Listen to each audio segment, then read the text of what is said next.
De acordo com a organização noticiosa Reuters, que a Refineria Nacional de Venezuela, PDVSA, e a Refineria Valero de Aruba estão em negociação sério para pôr uma operação over aqui. Não está papiando de acordo de lease em qual PDVSA lo paga com crudo. Está papia de restart 5 unidades de refineria de Aruba, que junto lo mestre produzir 235.000 barris de petróleo por dia.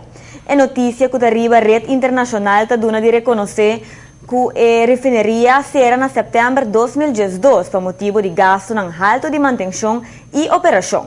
Atualmente está usando a refineria para almacenar crudo, que também for de mesma refineria de Paraguaná de Venezuela mesmo. A informação de Reuters avisa que na Aruba lo mescla é crudo pisado de Venezuela junto com produto de Valero de Aruba e também que lo oferece espaço para almacenar crudo.